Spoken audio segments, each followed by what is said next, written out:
Welcome to Rule the World, the art and power of storytelling. Storytelling is what connects us as humans, and for brands, it is no different. A well-told story can effectively position your brand in the minds and hearts of your audience, and can convert thoughts and feelings into results and revenue. On this show, we dive into the unique and recurring principles of world-class storytellers from every walk of life to help you level up your storytelling skills and knowledge to drive real, measurable results for you and your organization. Here's your host, Paul Furlong. Well, hello and welcome to Rule the World, the art and power of storytelling. I'm Paul Furlong, Creative Director at Opus Media. Before we get started, I'd like to tell you about a special offer I've got for listeners to this podcast. Roger Shulman is a BAFTA-winning and Oscar-nominated writer who can bring Hollywood techniques to your screenplays, marketing copy, speeches or presentations. His coaching, tailored to you, will have a direct impact on selling your work, persuading your target audience and advancing your career. Roger's not an ordinary script doctor or editor. He's a certified coach. He's been a guest on this podcast and I can tell you he knows his stuff and makes the process fun. Now here's the offer. Roger's first session is always free, but right now he's taking up to 25% off his most popular coaching packages. Go to thewritercoach.com to see how Roger can bring the Hollywood to your writing and take advantage of this Christmas sale. That's thewritercoach.com. When the year ends, so does the sale. So right now, visit The Writer Coach at thewritercoach.com.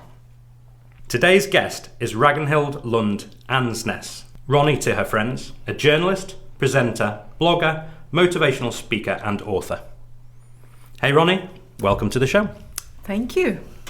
So I wonder if we could start with you telling me a little bit about you and what it is that you do.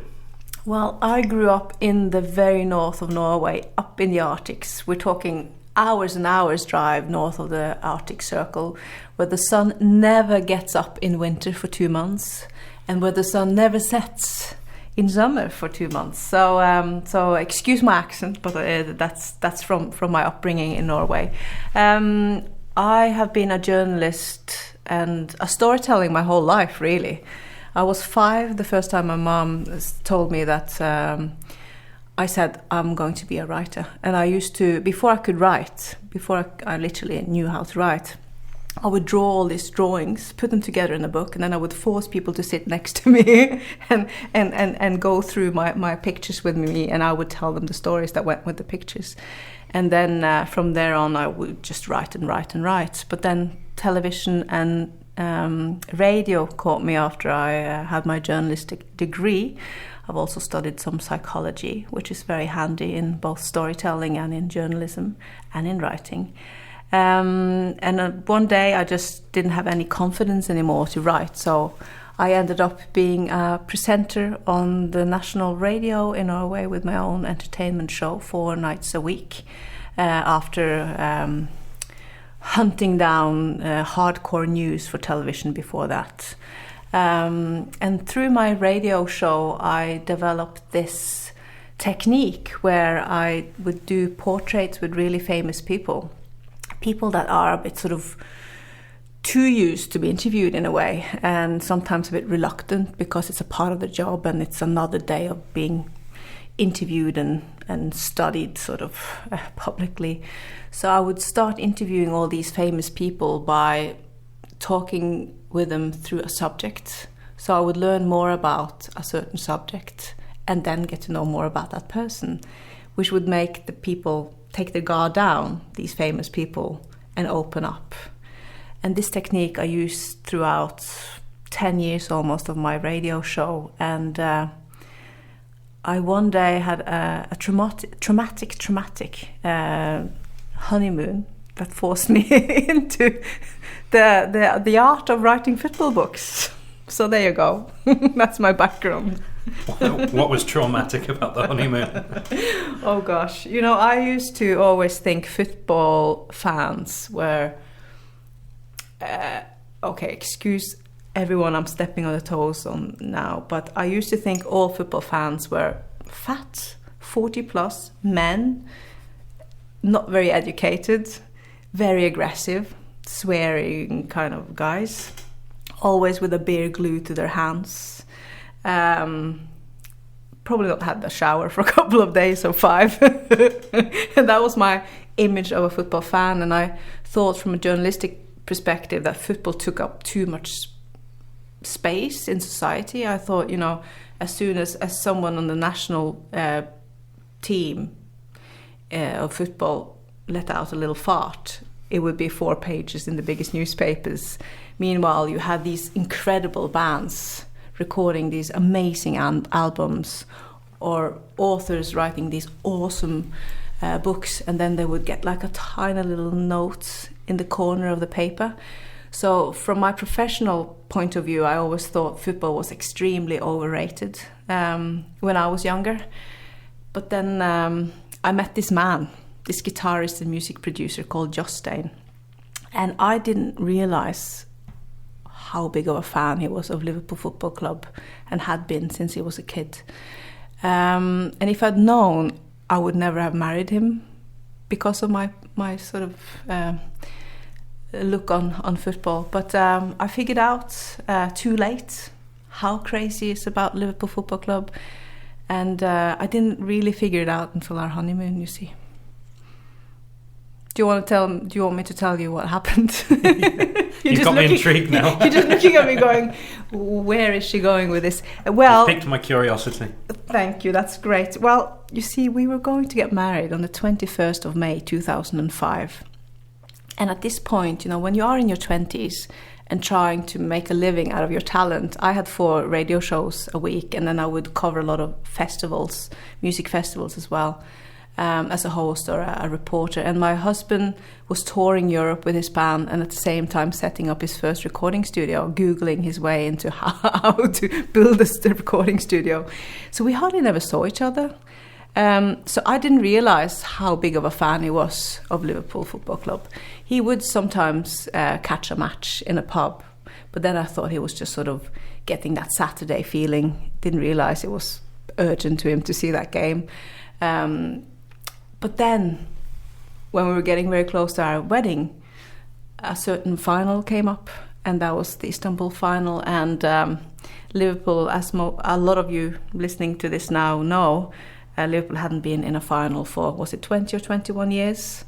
And the problem for my husband-to-be was that he had booked a honeymoon on that particular day.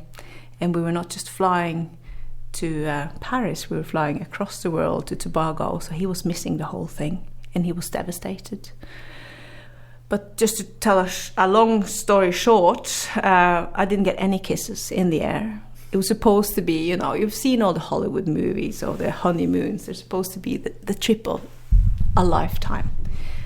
He was just grumpy next to me in the seat, not even talking to me, basically. And I was thinking, what is this? So the anger was just growing inside me. Then we were let out on this tiny island called Isla Margarita outside of Venezuela. And as we walked into that pub, incredibly enough, the Istanbul final started in that little scruffy pub in the airport. So he got to see the first half, and he went from angry and moody to incredibly furious after Liverpool was 3-0 down. And so he just claimed after the first half, that's it. The wedding, the honeymoon is ruined. I mean, hello. And then he walked to the gate, and while we're going through security, those 3 magical goals came in within 6 minutes while they were body searching us and going through our hand luggage. And he didn't want to get on that plane. I had to convince him to get on that plane, and he had a friend telling him about everything going on that game because he was watching it on TV back home.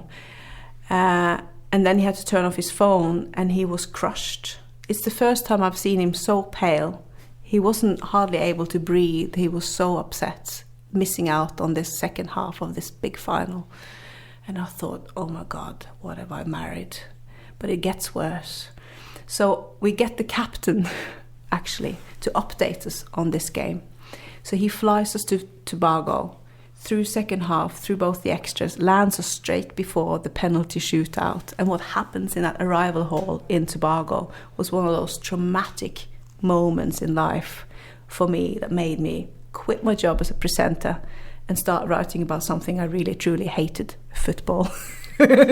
Because my husband, who's normally such a calm, together kind of guy, he's a guitarist, he's not the lead singer, he likes to be a little bit in the background there. He just lost it. During that penalty shootout on the phone, he screamed, he kicked, all ladies' hand luggage were flying through the air. He was just absolutely a maniac. He was a monster with glassy eyes and totally like a zombie walking around. And he was almost arrested. So I had to run over to security, explain the situation, AC Milan, Liverpool, Champions League final.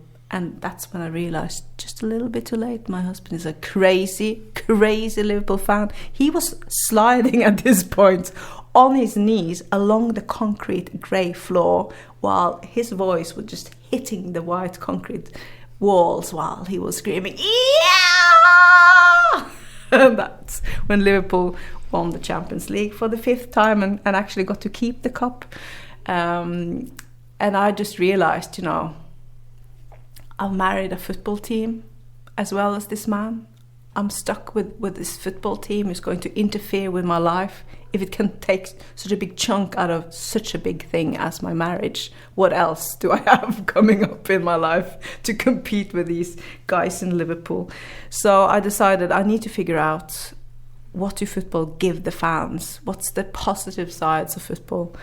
And that made me start on this incredible journey that has been lasting me for 10 years now, where I've written, first I did a documentary on the effect of fans based on 1,000 stories from fans on what Liverpool is doing to them. And then I wrote 2 more books, one on how football is shaping the person behind the player based on 14 carefully selected Liverpool legends, from all the way back to Ian Callaghan up to Jamie Carragher, Ian Rush, John Barnes, all these amazing guys, Ian St. John.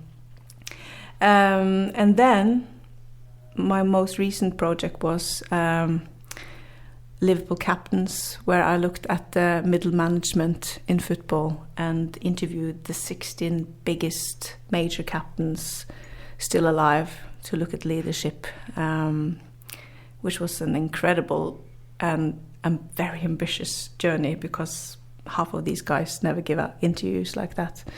And then recently I've just finished my first autobiography, this time in English, very scary. Bruce Grobbelaar's autobiography, Life in a Jungle. So that's me. Very good. Well, fantastic story that is. Thank you. And a great reason to switch careers, I suppose.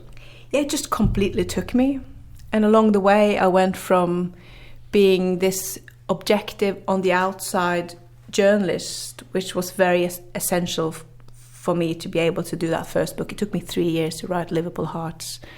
And it became the first official Liverpool FC club book written in a foreign language. And I was the first female in history to write an official book for Liverpool, and I think for Premier League as well. So it was such a big leap from hating football to starting to get really interested in it, until I got really charmed by the really, really strong stories and all the amazing storytellers out there who would teach me that football is so much more than just entertainment and beer and aggression and lazy bums on some bar chair or in a seat in a stadium. It's just so much more.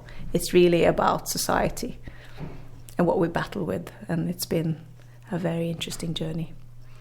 So tell me how important preparation is to telling the kind of stories that you tell.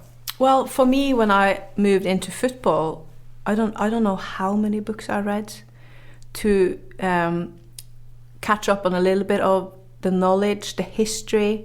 You need to get your history right. You need to get the background right. Preparation, you can't do enough preparation, really. If I'm doing a motivational talk and storytelling there, or if I do an interview, you've got to know your facts. As soon as you start by failing in one of your questions, by presenting some wrong facts, you're doomed. You've lost the trust. So the more prepared you are before you tell a story, the more credibility and the more trust you will gain from your readers or your listeners or the guys or the people you interview.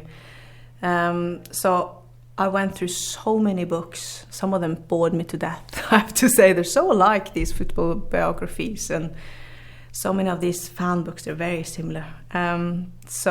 Which also inspired me. I thought, I'm definitely doing something different here.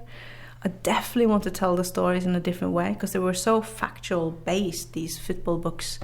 And I wanted to tap more into the human perspective and what happens between people in football and how people change in football, rather than focus too much on the facts around the goals and which other players were on. Of course, that came into my stories as well, but that wasn't the main focus. My focus was the person behind the player, or the person behind the fan, and how football in different ways shaped them. So you can't prepare yourself enough, really. But then again, it's important when you have prepared yourself really well to tell a story that you don't brag about your knowledge.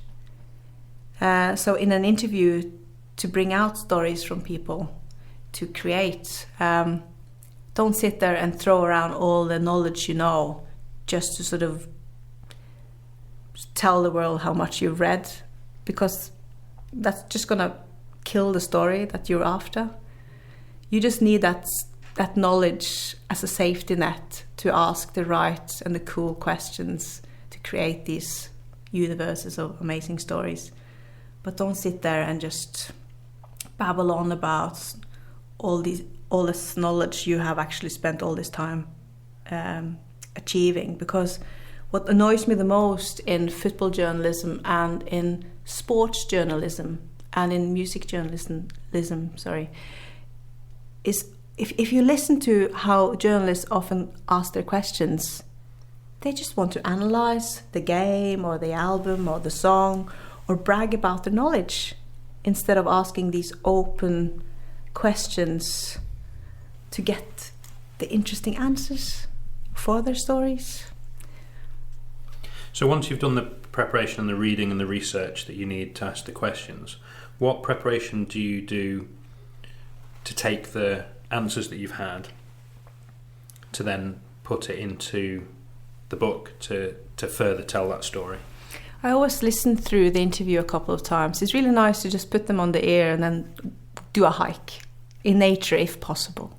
Just listen to it. I did that with the Liverpool captain's book. I took all these interviews with me, hiked a new interview every day, hiked while I listened to it twice, a long hike. And then when I got back, I just sat down and wrote sort of the essence of the story, because then you know what's been gripping you the most, what you really sort of, you can feel straight away where in a story it's going to make other people's emotions run as well. And that's what a good story needs to do. You need to write or tell a story that make other people feel something, think something, or maybe even do something.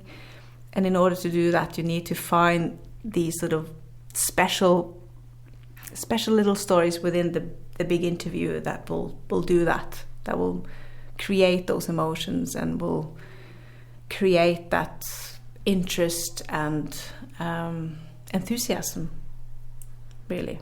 If it's a really sad story, or if it's a really funny one, or if it's a really interesting one, you need to just take that time to listen to it all and feel it yourself. And you can feel it straight away, and then you use that as a starting point. And you can even work in patches. What I always do then, which is a bit of a killer really, but I really like to quote people how they talk. I really want the people I interview to recognize the way they talk in my texts. So I always sit there and do this terrible transcription job after I've listened to the whole thing and made some keywords. I sit down and then I just type it all out, which is horrible. But then I always put out little exclamation marks the more I do in front of a topic, the better it is, and I just know that this one must be in my story. So I sort of sort it then again, because then you can discover other things when you go so into detail, and then you might discover things you need to follow up. So you make little stars in your script, and then I think I work really intuitionally in terms of order. I never ever write out questions when I do interviews, because I like the natural flow of a conversation. So I would do these crazy mind maps. I'll show you one here. I did a live show with Bruce Grobbelaar and Neville Southall in the Epstein Theatre the other night, and then I just have these crazy sort of little circles with a name in the middle, and then I might have some facts so I don't mess up the facts. I might just have some. Here we go. We just have some keywords in this. So it's almost like a sun. So you've got the topic or the name inside that big circle, and then I branch out to all these under sort of themes and little facts that I want to cover along that conversation. But I won't follow it. I'll just, whenever there is a stop in the natural stop in the flow of the conversation, I would then bring in another ray of that sunshine, of this mind map, and bring it up. And then at the very end of the interview, I just have a little quick look through my sunshine and see if I've missed a ray or two. Remember, when you grow up without any sunshine, you want to catch any ray you can later in life. So that's how I work. I think a lot of people, when they do interviews, they're too keen on remembering to ask all these cool questions that they've thought out and prepared. So they forget to listen. I think the best advice I can give if you want to create a good story through an interview is to spend most of your effort listening to what the person says, and then follow up from there. I get so frustrated often if I sit and listen to a live interview on radio or TV, and the most obvious follow-up questions come along, but the host or the interviewer, they just don't follow it up because they're so keen on asking the next cool question that they've worked on the wording on. So they just miss the main story, where everybody would like that interviewer to go. So that's how I work in during my interviews, really. And I think one of my secrets, because I don't know why, but every single time I interview a famous person in depth, like now we're talking hours of interviewing, maybe anything from 1 to 4 hours I do with these footballers, they will cry at some point. All of them will cry or dry up a little tear and laugh. And almost all of them will at some point say to me, I've never told this to anyone before, but... And then you just know, here we go. And that is all about building trust in your interview. And I guess it's my little X factor, but I don't think it's only that. I think it's because I listen, because I'm prepared, because I make sure that the interview is in a comfortable place. I've been up at the top of the West Tower, the highest building in Liverpool a few times, because there's something about having that view when you think and you talk. It just calms your mind and sort of opens your memory lane a little bit. I try to find places that is cozy if I can, but not too noisy. So you need to have that quiet space, but you don't want it to be like being inside a tin. But then I also think one of my secrets is that I share a little bit of myself during that interview. So I'm a little bit more than just an interviewer or an author when I'm there. I'm also maybe a mom or a supporter, or someone who's lost their parents early, like that might be the theme in this particular interview.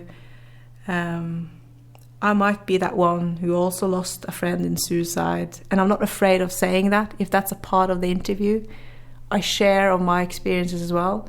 I don't bombard the person I interview with my stories, but I give out a little bit to make them aware that I am a person and I know what they're talking about. I think a lot of us are too afraid of being personal. It's a big difference between being private and personal. You should never be private when you work. And by being private, it's like saying too much, to an extent where it's not a part of what you're trying to achieve here. But being personal is about showing where you're coming from, sharing some of your experiences, sharing a little bit of your emotions. And that way, it opens up this trust and this really heartfelt conversations that I need to do my human-based stories in the world of football. And you're moving on now away from football on your next project. Can you tell us a little bit about that? Oh yeah, that's such an exciting project. I'm going to gather the strongest stories of the South Samis. And the South Samis, they are a small native people in Norway. The Samis are the ones that originally herded reindeer, and they have these really colorful costumes. They have their total different language, and they are they were and they still are, some of them, nomadic. So they move across Russia, Sweden, Finland, and Norway, and they move the reindeer within the seasons for them to feed. But you've got two different ones. You've got the North Samis, which are the famous ones, and there are quite a few. And then you've got the South Samis, and they've got a total different costume and different language, and there are only 2,000 remaining. And they are a dying culture. Their language is now on UNESCO's list of dying languages. And the suicide rate among young South Samis are horrendous. So they struggle to find their place, and they are spread over such a much bigger geographical area than the North Samis. So there are not many in each place, and they've gone through a lot of bullying, and it's really tough for them. So my mission now is to interview in depth a big variety, a huge span of different types of South Samis into this book, to make the world aware of their battles, but also their victories, and their thoughts and their values. Because I think in our society today, we've bought so much, we've spent so much, we've been so buying orientated, and we've lost a little bit of our core values. Being close to nature, looking after our family members, not caring too much about money, but looking after things and not having too many things, but what we have are really proper things. And the Samis also are really focused on not making any damages to nature, living in pack with nature. So they've got a lot to tell us, because they're coming from a tradition we once came from too, before we got so modernized and all our technological revolutions kicked in. And I think a lot of us long a bit more of those values, because we've pushed ourselves too hard and we're too fragmented and we're too lonely now. So my hope is that this book can make more people aware of the minorities, and make people aware that there are minorities even in this rich little oil country of Norway, through this book. So in this project, it's really challenging too, because they are known as to be a very quiet people. So I've already been traveling and meeting them, and some of these, especially the girls, these young girls, are so strong, they're so intelligent, they're so inspirational. So I've just come home from my first week of interviews, and I just said to my husband, this book will be the most important project I ever do. And so with the Samis, there's obviously a language barrier there. You had a language barrier when you wrote your first book in English. So you're well positioned to talk about how important language is when telling stories. Can you talk about that a little bit and the importance of language when telling a good story? Yeah, I think it's about not being too complicated. It's about saying one thing at a time. A lot of the time we've got so much on our hearts, so we start with one thing and then we continue with something else, and we never really finish a story. So we branch out in all directions because we're too enthusiastic about the story we want to get out. So we just need to say one thing at a time, I think. And that was a really good exercise for me when I wrote Bruce Grobbelaar's autobiography, because all my books, the interviews have been in English, so all the raw material has been in English. And I've lived so many years now in English-speaking countries, so I thought, I'm ready for that next step. I'll do this. But writing literature is a total different thing than writing blogs, because I've been blogging for years, also in English. And it felt like I was swimming on deep water, and I swam and I swam and I swam, and it just took so much longer to swim the distance. Oh, it was a very hard exercise. But the good thing about it was that I know from my Norwegian writing and from my radio time that it's all about talking or writing in short sentences. Instead of moving into these really complicated long sentences that your thoughts get lost in. The reader will start thinking about, what am I having for dinner today, in the middle of a sentence, because you never get to the point. So I think that helped me a lot. And I think no matter what language you use, keep it simple. Don't try to be too fancy. If you want to communicate to people, write or talk like you talk to a friend. When you communicate and you write something, think about that you write this to your auntie. And it sounds probably maybe even stupid, but it really works.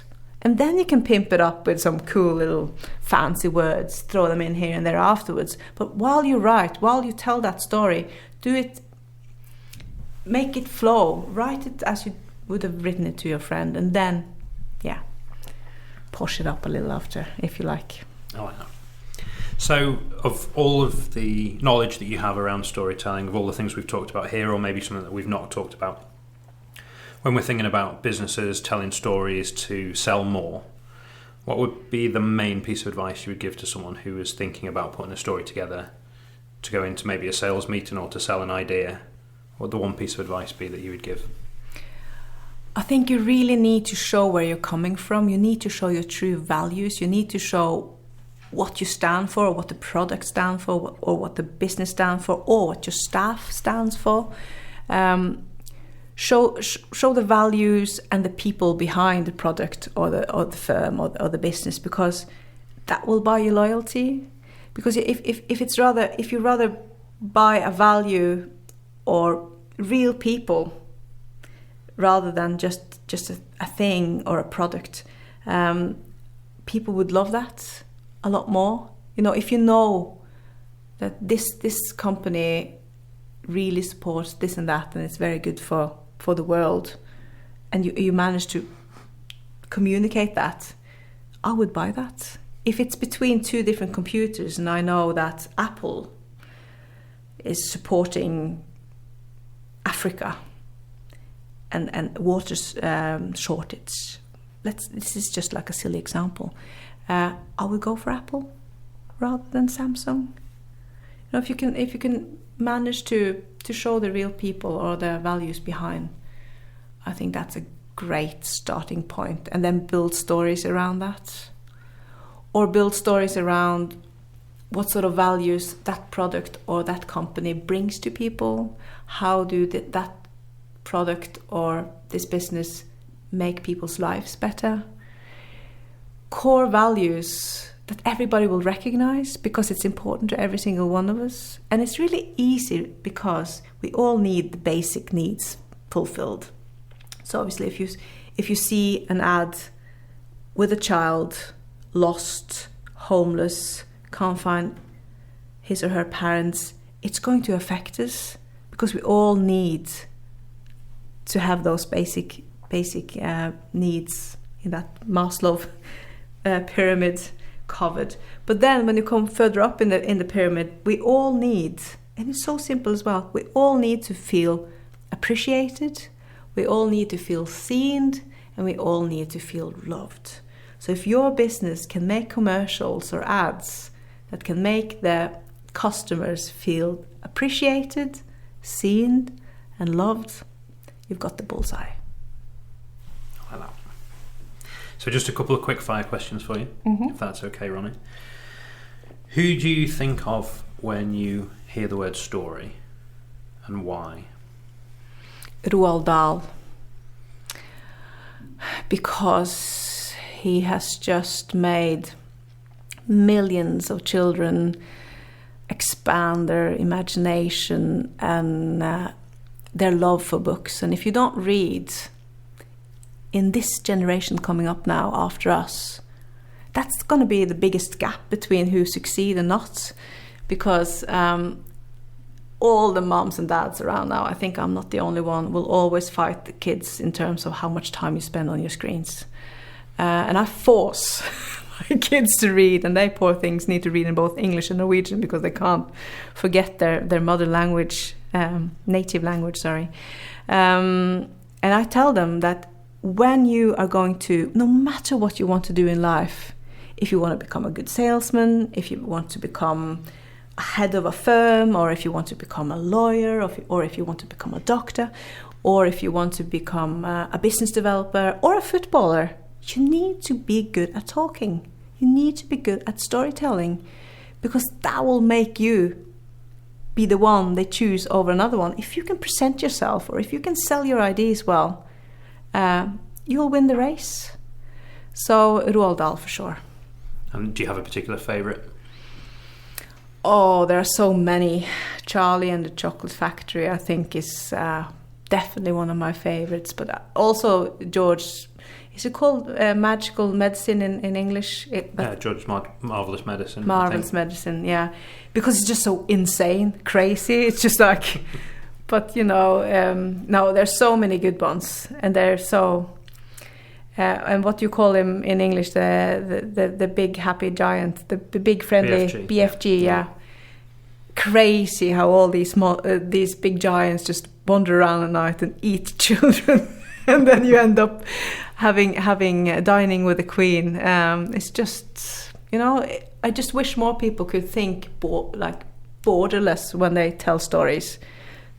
Think outside the box. It's a cliche, I know, but really try to push the limits a little bit, because if you do something a bit crazy, people will notice it. And can you recommend any great books, websites, blogs, podcasts maybe about storytelling and where we can learn to be better storytellers? Oh God, I wish I'd known that question beforehand. Where would we go then? I think actually the main thing is to read good authors, fiction,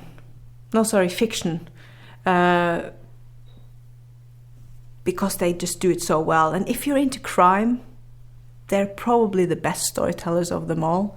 I'm not too keen on crime, because I think there's enough miserable news in the real world to pick up on all these horrific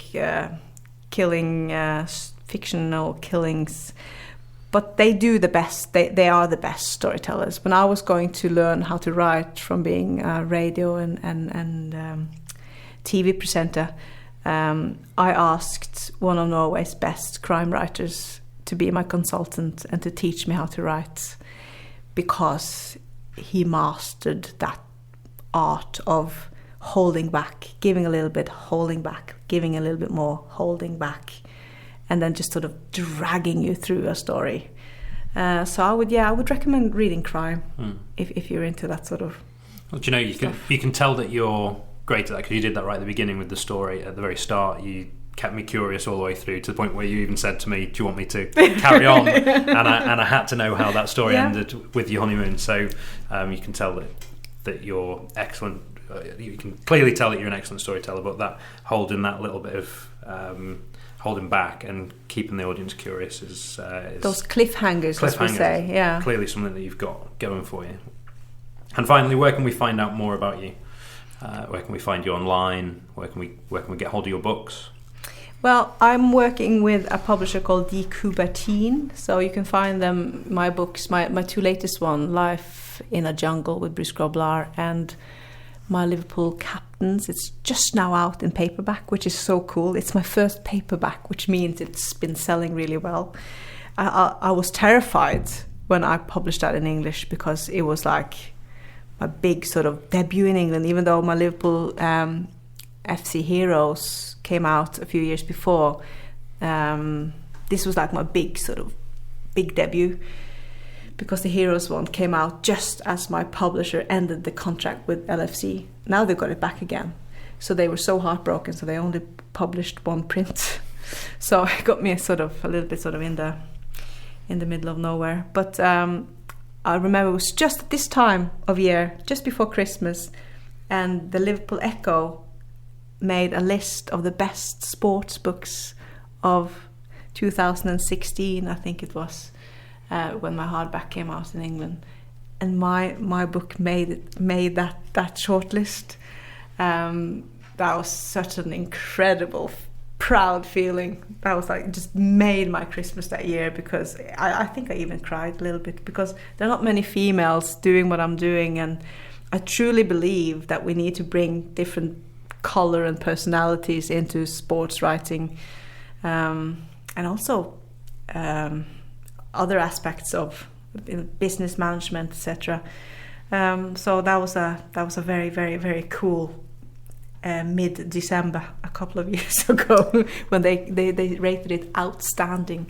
So yeah, you can grab that book at dkubertine.co.uk or at Amazon, really. Liverpool Captains and Life in a Jungle. Can you spell Kubertine for us? Yeah, it's DECOUC IN. Yeah. Thank you. And then I am about to launch a blog, so that will be a worldwide Liverpool supporters blog, and that will be called liverpoolhearts.co.uk. But that will just come out in the new year, sometime in January. And before that, you can find me on Twitter as Mrs., like MRS, and then just the number 1 and then nil, so Mrs. 1-0. This is a nickname I got from one of the ex-players of Liverpool who couldn't pronounce this crazy Ragnhild name. But then we proved on Tuesday that 1-0 is more than enough to continue in the Champions League, so never mind. And then I am Liverpool Hearts on Instagram. Excellent. Well, Ronnie, it's been great talking to you today. Thank you very much. Thank you for having me. I'll look forward to speaking to you again soon. Cheers. Thank you for joining us for this episode of Rule the World. Be sure to rate, review and subscribe to the show, and visit weareopusmedia.com for more resources based on today's topic, as well as access to more episodes that will help you develop your storytelling abilities. That's weareopusmedia.com. Thank you, and see you next time.